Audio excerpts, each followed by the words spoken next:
Hi, my name is Lisa Martin. I am the mother of a child with special needs. He has Fragile X syndrome. In many respects, he has been my teacher. He has made me be a more caring, compassionate, better human being.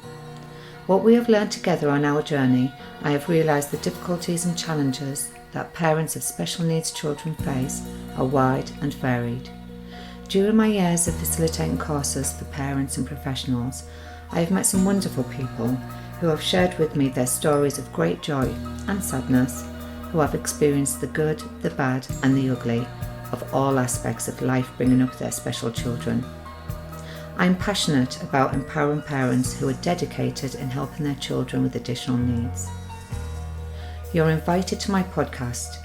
I will be talking about all things in our special world of disability and additional needs. I will be interviewing other parents of children with special needs, as well as professionals and people in the community who are offering services that help.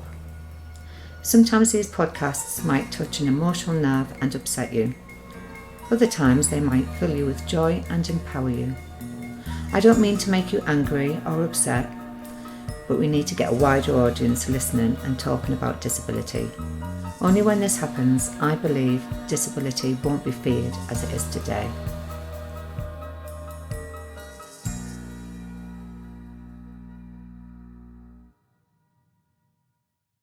Hello, my name's Lisa Martin. I'd like to welcome Amanda. And Amanda's the parent of Georgie and Lewis. Yeah. Yeah. So shall we start at the beginning with Georgie and Lewis, and let's talk a little bit about them. So Lewis is 17, Yeah. isn't he? Yeah. He'll be 18 in October. Not long. And he's looking forward to having some beer. Very much so. Yeah, George is almost 16 next week actually. George is the most severe of the two. She was completely non-verbal till quite recently, and even her speech now is very limited. Yeah. And not everybody understands what she says. We understand her. Yeah. Lewis has got speech, but he gets in a loop. It's, you know. Do you think is it echolalia? Not so much no, but he gets in a loop with questions. And, okay.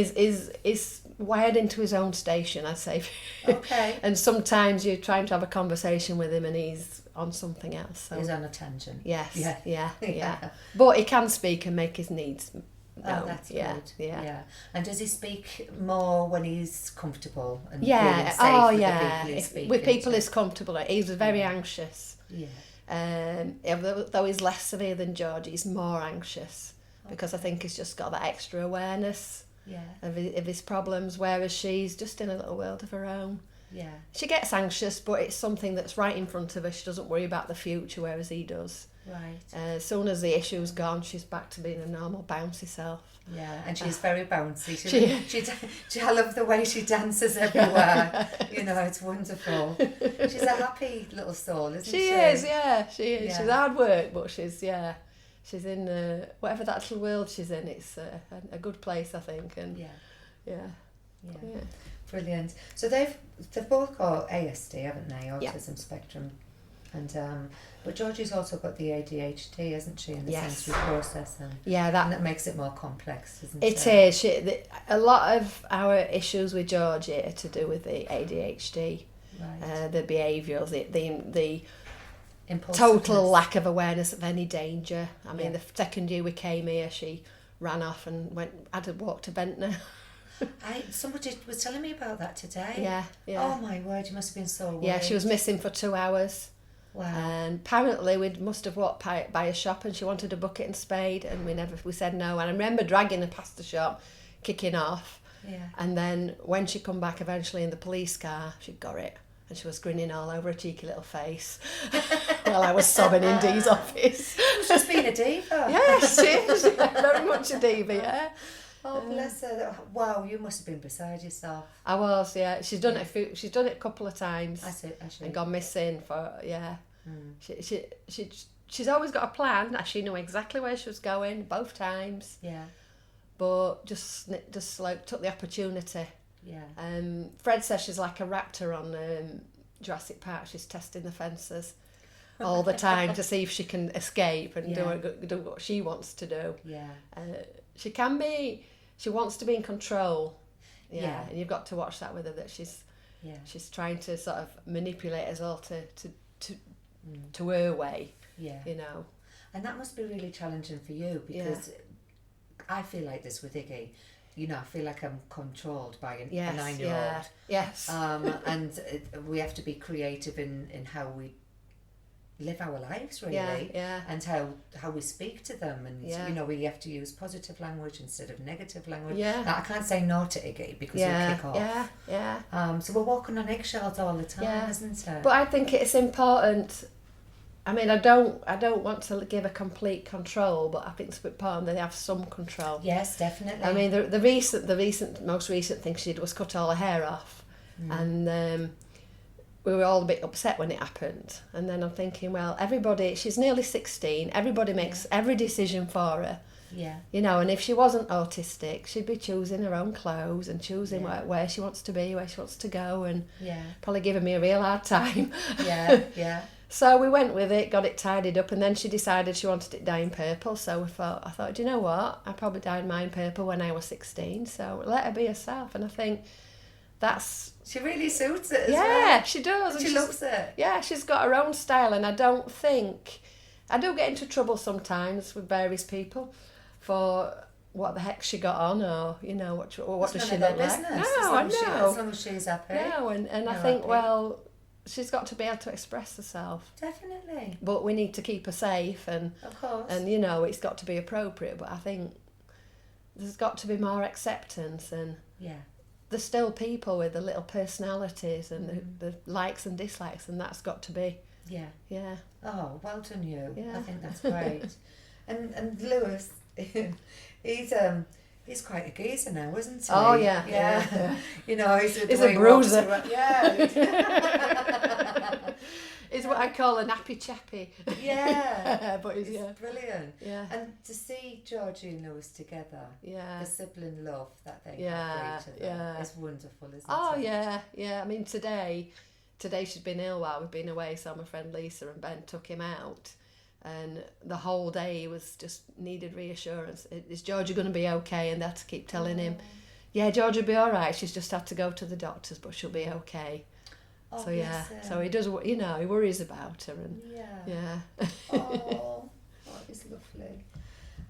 So you've got the lovely Fred in your life as well, haven't you? Yeah, the American. the American. Yeah. You've been with him for 9 years now. 9 years at Christmas. Yeah, married for 3.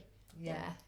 And to see his relationship with the kids is so lovely as well. Yeah. And they adore him, don't they? What's their name for him? Claw. I love it. Where did Claw come from? When I met him, they were mad on the Toy Story film. Right. And there's a bit where the claw comes down to the little aliens, and they all look at him and go, "The claw!" So the first time he came and picked us up and took us out for the day, that was my first meeting. Been with him a while because I didn't want to, you know. And I said, "Say it." So he kind of put his head through the car and put his hand through and went, "The claw," and it's just stuck. Oh, brilliant! Yeah, it's gone from the claw for the first few years to just claw. Oh, that's lovely. You know, and Georgie can't say a lot of words, but she can say claw. Oh, bless her. Yeah. So, when you've just mentioned there, when you start going out with somebody new in your life, and you've got our kids, like, you know, our kids with additional needs, it's a big ask, isn't it? Yeah, absolutely, You know, how did you go about that? I was told him as soon as we met, you know, when we first started dating, I said, you know, explained. And he's worked with people with complex mental issues in institutions in America. Right. So he does understand it, and it was fine. It was absolutely fine. Brilliant. You know, I mean, I don't know if he knows how I feel, but he's took on a lot. Yeah. And he does so much for him. Yeah, he does. You know, and he's a superhero. Yeah. If you ask Lewis who Batman is, he'll say Claw. Oh, really? Yeah, you're bringing tears to my eyes as because well. It's just like, he's just there. And, I mean, we do think we think he has Asperger's. He thinks, and I do as well, he has Asperger's himself. Right, okay. So he sees things differently. Yeah. But that way he relates to the children you can see that sometimes I'm battling with him. Yeah. And he'll come up with a solution that's so obvious. Well, you're doing this, and they think that. Yeah. And you're trying to, He gets it. He does. Yeah. He does. He gets it. Yeah. And I think sometimes us, the parents, the mum, sometimes we can't see the wood for the trees because we're emotionally involved as well. I think the job he did as well, because the job he did was he had a ward with 30 odd patients on. Some of them very severe, so he's got that detachment. Yeah. And he can. I mean, he was very caring he's very caring. Doesn't mean he doesn't care, but whereas sometimes as the mum, it's hard to. It is. It's hard to separate that emotional. Yeah. Where sometimes you need to. Kind of leave yourself and look down. From someone else's and eyes. sometimes that perspective that they have is actually better for the kids. Yeah. Yeah. Because sometimes I think us mums feed our children's sometimes insecurities because we're so concerned. It's out of love, but sometimes it takes an outsider's viewpoint to say, hang on a minute. And also trying to do everything for them. Yes, yeah. Because, they need to get their independent living skills. Yeah, I'm a total helicopter mum, I know I am. because we're loving them. Yes, we're loving them. Yeah. And no one knows our children better than we do. No. So sometimes we know what they need before they know that they need it. Yeah, exactly, yeah. Because we're that connected, aren't we? Exactly, but sometimes that doesn't help either. No, sometimes. And sometimes Lewis particularly has said to me, things have happened and I get a bit emotional and then he's aware that his mummy upset. Yeah. And then think, oh my goodness, he's worrying about me now. Yeah. And that's, he shouldn't have that weight on his shoulders. He's a young man, so, But we're just human as well. Exactly, yeah. So, yeah. And I'm there as well, trying to cry behind closed doors all the time, isn't it? Yeah. And constantly trying to put a brave face on when sometimes we're feeling pretty shitty. Yeah. But I mean, sometimes Lewis has a lot of anxiety, and he'll go talk to Fred, and Fred will just say, it's okay to be anxious. I get anxious too, and I struggle, and then it's okay. Yeah. And I just walk away and think that's their man thing, Did you must have felt like having Claw come into your life was like someone sent you an angel? Yeah. Yeah. Exactly. Yeah. Oh, he's a good guy. He is. Yeah. I won't swap him. No. It's fabulous. He's your soulmate, isn't he? Yes, absolutely, yeah. So how did you meet him? On the internet. Oh, like everybody these days. Well, you get to a certain age, don't you? I mean, I was 42 and he was 49 when we met, where you're not going to meet at the pub, are you? So yeah, that's probably why I'm still single. I need to get on the internet. You do? I do. Need to give it a go. We sort of just chatted online for a long time, realised we both like rock music, we both like motorbikes, we're into similar things, we're both a bit of it hippified. I'm into me yoga and he don't do yoga, but he's into that kind of thing. Yeah, like holistic healing. He's into stuff and spirituality. Like that. Yeah. So then, and then we had a connection probably before we met, and then, didn't that he was good looking too, so and that was it. It was like ding dong, we're in, yeah. Oh, brilliant. He's such a good guy. He really is, yeah, thank you. So you always done yoga as well, didn't you? Yeah. Even before the kids came, you've always been into yoga. I started practicing when I was about 25, I think. Yeah. Just I've always loved yoga. Yeah, because I used to get panic attacks at work. Right. Really bad, and I was struggling. And I just the doctor recommended it, and I went to a few classes, and the teachers kept leaving, retiring, moving away. Yeah. And a teacher I had just found out I was having Lewis. A teacher I had said, "Why don't you train? I think you'd be really good." Yeah. And I didn't because I was pregnant, and then when Lewis was a year old, applied for I'd got a new teacher then, and he knew a teacher trainer and put me in touch with her and had an interview, got the place, and then found out I was pregnant again. Oh wow. And everybody just assumed that I wouldn't do it, but I thought, sorry, I've got the place, Brilliant. It's never going to be a good time, is there, once you've got Yeah. a couple of kids? So I did it anyway. It took about 3 years. Yeah. The best thing I ever did. And as it happened, during the course, both kids were diagnosed. Yeah. By the end of the course, I realised it was impossible for me to keep my job, my career in the prison service. Right. So I saw it as an opportunity to just, work. I didn't do much at first because they were very little, Yeah. but gradually built up over the years. Yeah, and got more clients. Yeah, got about 9 sessions a week now Yeah. in term time. Wow, Yeah. brilliant. Yeah. I mean, that 3 years of doing that course, bringing up Oh a yeah, kid and I was being still pregnant working. at the same time. I was, yeah. And working. Uh, Wow, you're the superhero. I don't here, know how I as did well as girl. That sounds like a roller coaster. It Wow. was, yeah. And then yeah. getting the diagnosis of Well, both of the kids. Yeah, Wow. what happened was, I think I started the course, was pregnant with Georgie. So when she was a year old, Yeah. then we started the process with Lewis. And less than a year later, we started the process with Georgie. Oh wow. And I got the diagnosis the week before I finished my course. I put a career break in at the prison service. Yeah. And finished the course and the job in the same week. Yeah. And felt a massive void, strangely enough. I'd been so busy and so stressed and Yeah. felt a massive void and got quite low. Yeah. So then Louisa, that's here, so I went to a day, on these days about Yeah. disability awareness, and met Louisa Martin and Jill Wright, who were running a group in Doncaster. So ended up as well during that time running a sport group, which I did for 13 years, which I've just given it up this year. Really? Yeah. Wow, you're the superhero. No, Amanda. well, I don't know about that. You are. But yeah, I mean, I was chairperson. I gave up the chair about 5 years ago, and then just helped out, and I've gradually backed Yeah. away. And then yeah. because you got busy with your yeah, yoga. and I've as the yoga got more work, I did less, and then I've completely been focusing on my business now. Oh, good for you. Yeah, yeah. And let's go back to the children and their diagnosis. So what were the telltale signs for Lewis? With Lewis was a real clingy baby. Right. Very clingy when we went to playgroups and things. Just cried after me, didn't breastfed him for a year, and he was just stuck to me all day. Didn't sleep, really late talking, Right. really late talking, couldn't potty train him. Yeah. And just, it was my auntie was an OT. Oh, okay.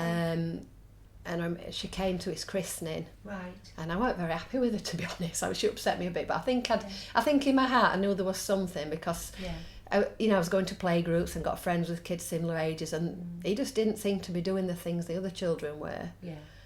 And she just had a quiet word with me at the end and said, I think Lewis may be on the autistic spectrum. And I did a bit of reading, and you look it up on the internet, scare yourself to death, don't you? Yeah, you do. Yeah, but she did. At first, my first reaction was, I don't want to hear this. No, because it's denial. I must admit. And then actually, I went to see her and had a proper chat, and she's passed on now, unfortunately, but she was really a big help through the process and helped us through it. So and then with Georgia. With Georgia, I think I didn't see it again. Right. I missed it again because she was such an easy baby. Yeah, she didn't like being held. So she was the opposite, really. She wasn't clingy at all. Yeah. No, she wasn't clingy at all. She's quite happy. She only let you hold her to feed her. Once she got what she wanted from you, she's like, put me down. she did that banana thing where she'd kind of pull away from you. Yeah. I mean, she's so cuddly now, but when she was small, I got no affection at all from her. It's almost as though she rejected me. And that's difficult, isn't it? Not to take things like that personally. Yeah. When because I know other parents who've got children and they're tactile defensive. Yes. And they just can't be hugged. Yeah, yeah. And luckily for me, Iggy's the opposite of that. Yeah, He's Lewis like was. Overkill with the hugs. Yeah, Lewis was. Which is a bit too much. But I'll tell you what, it must be really challenging to have a child that doesn't want to hug. Well, after having Lewis, that was like, he would have been happily been strapped to me in a papoose the whole day. Yeah. It would have been, I couldn't get anything done. The minute I put him down, he cried. Ah, wow. And we had a very strong bond from, day one, but she was different. and didn't appear to want to know. She liked Lewis. Her favourite thing was to be, once she was fed, put her down in a little bouncy chair about a foot away from where he was playing, and she was quite content. Not a peep out of her. Yeah. I remember saying after him, I don't know, I've got her. Right. Yeah. Yeah. How things change. How things have changed. Yeah, because now he's easy and she's more challenging. But so yeah, and it was somebody coming to the house to do some therapy with Lewis picked it up. Right. And how did that make you feel? Oh, I was in denial again. I can't believe it now. Now I think it was so obvious. I think I was still reeling over the diagnosis with Lewis. It's very recent. It wasn't even probably about not even a year. Right. Not even a year. Probably about 6 months. Really. Yeah. And my then husband had a major heart surgery, so I was really had a lot going on, and I kind of was didn't want to know. And I mean, she did back off, and I went to see a paediatrician. And Georgie wasn't even, she was about 18 months old, I think that's all. And I remember she put a pile of bricks in front of her and she put them in a great long straight line, then flapped. Yeah. Yeah. And the doctor just looked at me and said, it might be a fluke. Muddled them all up, she did it again. Right. And she kind of said, give me I think she is, but she was they had to wait till she was 2 years old to actually do a formal diagnosis, which we got almost straight away. Okay. Yeah, and by that, by the time she was diagnosed, I think, you've got your head around it. Yeah, Okay. Yeah.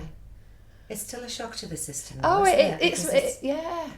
And so you were grieving for Lewis, and then did you have to go through it all again? It was different, really. I was upset. Yeah, but I think what was hard was, and this is so wrong. You think I've got this son that was autistic, and then I thought, well, I've got Georgia, she might be, she might do really well, which is wrong because you're putting your expectations onto your child. But then to have that hope dashed as well. Yeah. But the people close to me when Lewis was diagnosed were very supportive and were very considerate that I was upset and, but then when Georgie got diagnosed, I think a lot of people close to me, my then husband, just expected that, she's been through this before, she'll be all right. And I felt a bit alone for the first, initially. Very isolating. Yeah. But I was already going to the Little Rainbows group, wasn't on the committee. I was already going, so I'd met people and I was gaining a support network of friends going through, and many of them had got more than one as well. So, it was fine, by the time they were both in school, I was fine with it. But and what about the friends that you already had? Did it, because I know personally, I get disappointed all the time because I get upset that they don't understand my life and still have great expectations from me and they've got their own needs and they get upset when I'm not meeting their needs and hang on a minute, my child is I've got to sort my child out before anyone. So I feel like I lost a lot of friends. Yes, and then the new friends that are coming in are all friends who also are walking my shoes. Yes, same. I mean, I've got a couple of friends. I met a girl when I was painting with Lewis and she was painting with her daughter. And she's a mobile hairdresser and she's ended up being our hairdresser. And we stayed in touch from the aquanatal we went to when we were pregnant. Yeah. And her children, the youngest one particularly, still comes with her to see us and still very accepting of them. Oh, that's great. And then I have another friend who's been my best friend for years, a really good friend for years, and her children are quite accepting, but I mean, it's difficult. I've got friends and I've tried to do things with the kids, but the kids find it hard to relate to them. Yeah. They talk to them and they don't get a response, or they've got some of their behaviours that can be quite, especially younger children, especially how Georgie is, she's very loud and bouncy and they can be quite frightened by her behaviour. Yeah. So I wouldn't say I've lost a lot of friends, but I've kind of veered away and don't see them socially with the kids. I might see them socially, Yeah, I do a lot of that as well. Yeah. Girls' it's like nights, you end up putting things in boxes, don't you? Yes, yeah. Yeah, and I never used to be like that. Yeah. It's almost like you have to change your own persona to adapt to your children. I mean, we've come on holiday this first time with Ben and Lisa, and it's been so far great. Yeah. But I can't imagine coming away with a friend and their children who aren't autistic. Yeah. Because their needs would be, we wouldn't be able to do much together because they'd be so different. Definitely. Yeah. But the couple of friends I've had that have stuck with us have been amazing. And, I would say nobody's kind of been horrible. Yeah. But you just feel like they back off from you a little, they back off from you. Yeah. Yeah, especially with the children, and you're not as close as you were. But then the new friends come, your friends in the same situation. It's organic, isn't it? Yeah. It's swings and roundabouts. Yeah. Yeah. And you go through things together. I mean, similar situations. I've like me and Lisa, we've both been through a divorce and meeting new people, and finding our feet again, and with all the issues the kids have had in the meantime, and that support networks, I don't know what I'd do without it. I think anybody. It's vital. It's absolutely vital. You can't isolate yourself. No. But the support group helped to make it, because a lot of the people I met through that group, probably 10, 12 or more years ago, we're really good friends now. That's great. Yeah. It's really important to have that. Yeah. Thank you, because I'm going through similar things as well.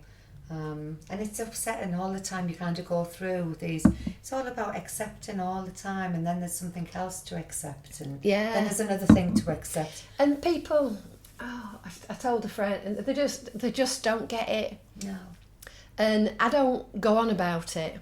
I don't go on about the negatives.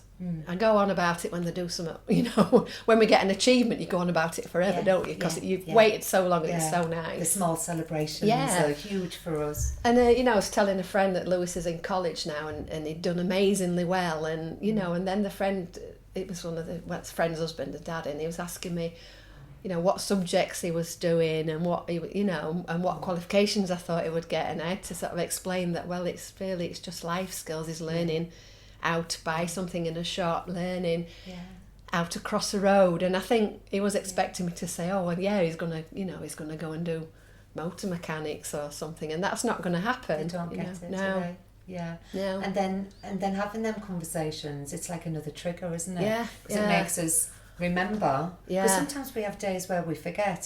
Because this is our normality, isn't it? Oh, yeah, it does. It's normal to us, and then isn't when it? we talk about something like that, it's a reality check, isn't it? I mean, like now I'm, last year, a lot of the friends, kids with similar ages, I'm seeing them, getting their O-level results, picking out where, friends who are planning which university the kids are going to go to, what they're going to do. And I don't begrudge them any of it. Yeah. I mean, the hairdresser friend, I remember I heard from another friend that her daughter was doing really well, and I said to her, why didn't you tell me? And she said, I didn't want to upset you. Yeah. Because you're not going to have that. And I said, well, I want to know. You're my friend, I want to know, because... but it does sometimes when you think, you're not maybe going to get that. Yeah. But I'm ever hopeful, Yeah, we've got to reach for the stars, haven't we? Exactly. Yeah. So your yoga, you also help other parents, don't you? Yeah. I do. I do yoga classes. I do have some parents and carers come to the classes, and I do aromatherapy massage as well. And to be honest, I'd say probably 75% of my aromatherapy clients are people I've met through autism, parents, Wow. who just find that treatment, that time out for themselves really helpful. Yeah, because it's really important. Yeah. It's really important for us to have self-care. Yeah. And that's it. So you're caring again. Yeah. I'm a bit though. Well, you seem to be doing it really I well. really enjoy it though. Yeah. It does me good. Yeah. To know. I think that. To think, what would I want? Yeah. What would I want if I was going to, And what we give out is what we get back, isn't it? Exactly. Yeah. But I do work with a group of adults at an autism centre. I've been doing it for a lot of years now. Okay. And I love that because they're just, we've got songs, we do songs with different postures. Some of the songs the service users have made up themselves around the postures and things that we've done. Yeah. Some have invented little postures of their own and named them, so we incorporate them into the classes. Oh, that's brilliant. And just to see them, because I remember going to the centre and some of the staff there were a bit dubious. So I don't know what they're going to get, because they're very severe. They're all on the severe end, saying I don't know what they're going to get out of this. And I said, well, if you're expecting me to give you results in the next few months, you're going to be disappointed, but give me 6 months. And it won't work for all of them. Some of them will be bored and wander off, and some of them won't want to do it, but some of them will enjoy it. And there's a young man called Peter, and when I'm not there this week, it'll be tomorrow morning. I would have been there, and he'll be doing the class. Or his version of it, Oh, brilliant. And they let him do it, they give him, they've drawn pictures, they've got signs and stuff for him, and they'll let him. That's built in their self-esteem, and it's all about George. I went to George's school for a while and took plans in, and she had a really good teacher that's like an expert in Makaton and signing and stuff. And she made I give her the plans, very detailed plans, and I went Monday mornings and they carried it through the whole week. And it was George's tutor group I was working with. So Georgia just took it on now. That's my mum, so it's mine. And she was adjusting and, being the little teacher. And oh, brilliant. Yeah. So does Georgia do yoga with you? She does yoga at school, yeah. They're still doing it. She made this teacher made a programme with the Makaton signs. Fantastic. On the computer, and then she picks out 6 or 8 postures for him to do in the morning. Oh, that's amazing. And then have a little meditation at the end. It's really good. Oh, that's brilliant. I mean, I set it off, but the teacher put a lot of the work in. Oh, that's wonderful. Yeah. So the aromatherapy oil as well, it's a massage, isn't it? Yes, What's the favourite oils that the parents like to help them get so, away from it all and relax? Things like rose, it's very soothing. Frankincense, it's very good for depression and grief even. Frankincense is very good for dealing with deep set feelings and emotions. Chamomile, Roman chamomile is very nice. Geranium. I like geranium. Geranium's my favourite. It's a real woman's oil, isn't it? Yeah. And it kind of, I put it in a burner. Yeah. And I find it really uplifting. Yes. When I'm feeling down. Yeah. It just makes me feel good about myself straight away. Yeah. And Iggy loves frankincense. I find when I'm burning frankincense for Iggy, he seems to be a lot more calm. He's still alert, but he's calm. But he seems more focused. Yeah. I mean, I studied the effects of it all, and it's. But I work with a girl. She does a bit of yoga and a bit of reflexology. Okay. And I had another girl come to come and have a massage. Her mum's had a few, and she brought her. Thought it was the most active massage I've ever had. She had about 40 position changes on the couch. She kept rolling over and decided she wanted to sit up, then got in the chair, and then she went to the other side of the room, and I was chasing around the salon. Has she got autism as well? Yeah, she's very, very hyperactive like Georgie. Yeah, great girl, but very, and I was practically chasing around the salon with the oil. Come here. So I'd really love to work with. I'd love to have a business that was totally carers and people with disabilities. Oh, it's amazing. I mean, I do chair classes there, but that's more physical for people that's had strokes and mobility issues. So the kind of the brilliance, the twisting and but I think it's helped me. Both the things I've learned have helped me to deal with my situation. And I do a practice every day, and I do use the oils on myself and try with the kids, but it depends what mood they're in, really. Yeah, of course. So I would like to work with people. I used to do yoga at a centre and they used to bring their service users to our little Rainbow's coffee morning, the group coffee morning. And one of the carers, one of the people that works for, she was a parent herself, she'd done some aromatherapy, and she taught them how to give little hand massages and head massages, and they used to come to our coffee morning and give all the carers a little treatment. Oh, lovely. And they absolutely, they're so pleased with themselves. Yeah. You know, and they so enjoyed it, you know, and it was so nice. I'd love to do something like that. Yeah. Oh, that's lovely. Yeah. You will. You'll do all Yeah. of that. You're doing a wonderful job already. Yeah. It's Really stressful though, because I'm trying to, I'm trying to do this, but I'm trying to, you know, be there for my kids. And yeah, you're juggling a lot of plates. yeah, I don't work in the holidays because, you know, I've got carers. I probably could work more, but I want that time with them, you know, coming here and, you know, in the holidays doing different activities. I like, you know, as hard work as it can be, I want to enjoy them. You know, I don't want it to be oh, poor me, you know, I've got these kids that are hard, but I want to enjoy being with them, enjoy giving them experiences and experiences for me with them. But it's...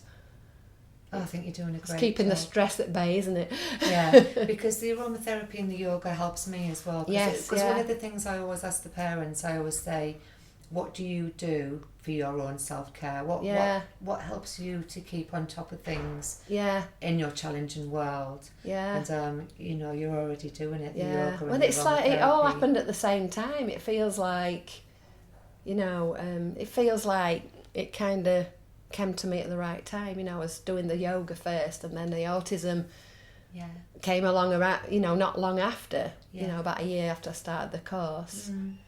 And it's helped me deal with it, helped me through a lot, really. I don't know what I'd be like without it. Yeah. You know. I feel exactly the same, actually. Yeah. I also do EFT, you know, the tapping. Oh, yeah. I heard about the tapping. I do that for myself. I've got my bed of nails. Have you seen the bed of nails? Oh, no. Oh, I'll show you it later. It's like a yoga mat, but it's got nails in it, and I just lay on that for 10 minutes a day. Maybe it's just the laying down for 10 minutes. Maybe just getting to do nothing. But it's actually like it's like acupuncture in your back. Yeah, well, it will. It'll release a lot of tension. Yeah, it's good. It gets rid of toxins and things like that. Yeah, I've discovered it, and I'm doing it every day. Yeah. And it's making me feel good. Oh, brilliant. I'll have to look into that. Yeah, you can have a go of it while you're here. Just don't let the kids climb on you while you're doing it. No, definitely. Iggy bounced off his trampoline into it and scratched all of his face on it. So I had to put it away for a while, and I forgot about it, and then I seen it and I thought, oh, I need to get that back out again. Yeah. So keep it in a safe place. I know. But yeah, the yoga and all of that is great, and I'm glad that that's keeping you on track. I mean, it's just so I can't do a regular job because I need to be. I like to be there to put them on the buses, there or somebody. I do. You know, my parents help me and the kids' dad and everything help me, but I want somebody they know to be there to put them on the buses, to be there when they get home. Yeah. You know, I want to be somebody with them in the holidays and. And it's very flexible. Struggle with change of routine, transition. That's it, yeah. So so it is having the same. So I can work. I do work when I want to work. Yeah. You know, and you know, sometimes it's tricky juggling it. Yeah. All trying to do all this in a school day, and then the evenings when they're with the dads, I do. I can imagine it's tiring as well. Yeah. Because you're constantly doing something. Yeah. It's very rare that. I mean, I can't moan. Me and Fred, we get. You know, we go to America. We've just been to America for a couple of weeks this year. We do get our holidays, but a lot of the time I'm either working, or I've got the kids. Yeah, you know, and it's hard. Yeah. And I bet you, because they're at that age now where they're going to be transitioning into adulthood soon as well. Yeah, that must be a worry, is it? Yeah. I'm terrified, and Iggy's only 9. I know, and it just comes around so quickly, you know. Yeah. You're 9, then he's 9, but you blink and he'll be 17, and you think then. I've thought about it since they were little, but it seems so far away. And now that I've got 2 years left with Lewis and 3 years with Georgie before they finish in school, and then you've got to find something. Yeah. And Have you started planning for that? Have you started? I've got thoughts, but it's really hard. It's really hard, hard. isn't it? What do you put them into supported living? Do you keep them with you? Yeah. Do you? To me, I think the ideal would be a little of both. Yeah. You know, a couple of nights somewhere, staying away, and then the rest of the time between me and the dad. You know. Is that option available, do you think? I mean, I don't know. I don't know. I'm so far away from I it. don't know. I'm looking into that. Yeah. Yeah. Okay. I'm not ready to. I'm really not ready to just hand them. You know. Yeah. Well, I mean, these were talking about it earlier, and it's kind of like, you know, they turn 18 and they're classed as an adult because that's their chronological age. Yeah. But developmentally, yeah, they're not an adult. No, nowhere near. No. Yeah. No, I mean, like Lewis is 18 and he jokes about, you know, he wants to go to the pub and have a beer, but, you know, he'll be going with Fred. Yeah. And he'll be having probably one half in this, you know, he won't be having a lot of beer. Yeah. But that doesn't mean he's ready for the rest of the adult world. He's not ready, you know, he can't go out alone. He's, you know, he's terrified of crossing roads and he's not got much concept of money or, you know. And Georgia, well. Yeah. Georgia's got very little awareness of safety, of danger. I mean, would Georgia ever be able to have supported living? Because I don't know. Because the supported living is just people coming in and out of yeah, where I think they live, maybe isn't it? for Georgia it would be. Because I think like that about Iggy as well. I mean, I don't know how Iggy's going to pan out. You just don't know when the kids do. You don't, because I think back to when they were little and, you know, at 9 they were both still in nappies. Yeah. And, you know, neither of them speaking a lot, to be honest. And when I think of what they've achieved from there, you know, from them little 5-year-olds to where they are now, they've done a lot. And, you know, a lot of the problems, it's a delay, it's not a never. Yeah. You know, they'll do things, but they just do it so much later than kids that don't have autism. So I'm always hopeful that, you know, but I'm not under any illusion, you know, I think they're probably not going to work. They're probably going to need one-to-one support, unless something changes drastically, one-to-one support for the rest of their life. But it's finding the right support, isn't it? Yeah, it is. Yeah. If it's done well, it can be absolutely the best thing, but if it's done badly... Well, we see things on the news as well, especially recently, and it absolutely terrifies me. Yeah, I know, I'm the same. And it kind of ties all of it. Yeah. With the same brush, because when it's not actually like that. You never see on the news the great places. Yeah. It's never the celebrations of the places that are doing really well. Yes. Yeah, you're right. Yeah. So, but I do worry. I do worry. But I try to live.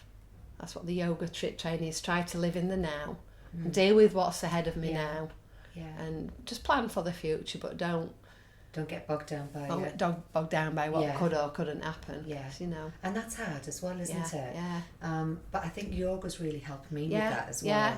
It's made me be more, and I think Iggy's helped me with that as well. Yeah. I think having because they live in the moment, don't they? They do. Yeah. It's all about being in the present. Yeah. Yeah. Because, you know, when Iggy's had a meltdown or something, you've just got to let that go straight away. Yeah. And he can change in a heartbeat. Yeah. And even though, you know, you feel like you've been dragged through a hedge backwards, you know, he's all like, right, I'm happy now, let's go. Yeah. And you've just got to snap with it. Yeah, exactly, yeah. And that's a great teaching skill. Oh, yeah. I mean, the way Georgia is, you know, she's the me I'd like to be in some way. She doesn't give a monkeys. Yeah. You know, she's just in the moment all the time. Yeah. You know, she don't get bogged down with things. Yeah. But I mean, I also do Vedic. I don't teach it, but I do Vedic chanting, and my yoga therapist gave me a chant called Shraddha.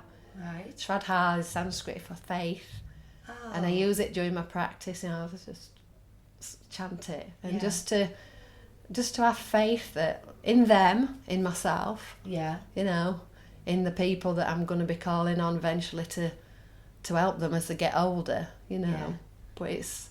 Oh, that's a really great note to finish on. Yeah.